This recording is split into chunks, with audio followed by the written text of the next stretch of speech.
Sometimes you'll learn about an article that you need that we don't have in our library. You might find a record in an EBSCOhost database or through PubMed, or you might find it in the references list of another source. This video will show you how to request an article through Interlibrary Loan at Seton Hill University, which is free for current students, faculty, and staff.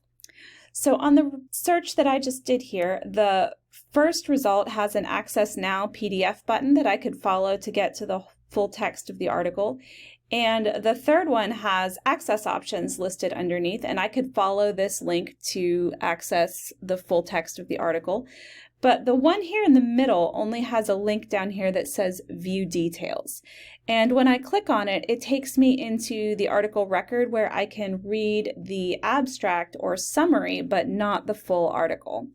So if I decided that I want the full text of this, I can go back to the library's homepage in a new tab and click on the gold Interlibrary Loan button here at the top of the screen. From here, I'm going to click the article request form link, and this is the form that I fill out to get this article from another library. So you'll put your name and your Seton Hill email address in at the top, and it's time now to fill in the article's information. I usually copy and paste it from the page where I found the information. So first off is the article title. In EBSCOhost, that's going to be up here at the top. It's usually going to be in big, bold letters, though they won't always be all caps. But I'll paste that in, and next is author. Some articles will have like 10 authors or so. We don't need all of them. Just give us the first one or two. In this case, I only have one author, so I'll put that person's name in. Next is the journal title. Now, in EBSCOhost, the journal title is going to be listed here in the Published In area. So in this case, the journal title is the University of Florida Journal of Law and Public Policy.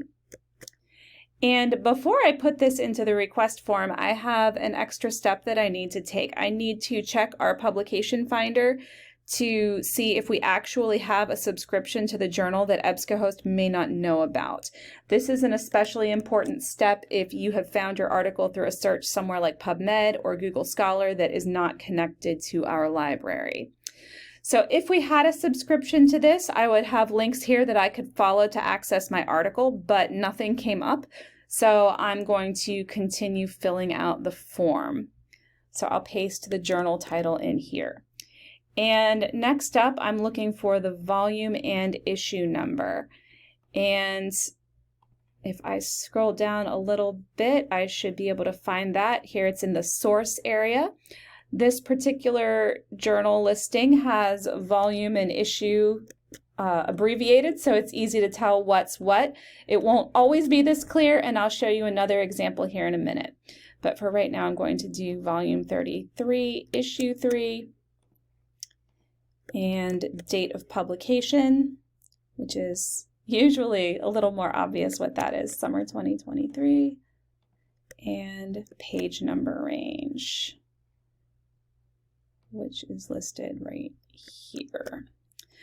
So again, this one was pretty clear what the different elements were, but sometimes it won't be quite as obvious. For instance, if you found an article through PubMed, it might look more like this.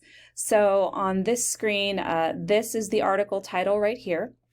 The authors' names are here, and the journal title is actually this link up here, the abbreviated link. If I hover over it, it says the journal title is Hematology Oncology Clinics of North America. So that would be what you would look for in Publication Finder and paste into the request form for the journal title.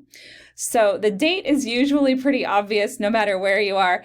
In this case, the volume number is this first number here, 33, and the issue number is the one in parentheses, and our page number range is after the colon.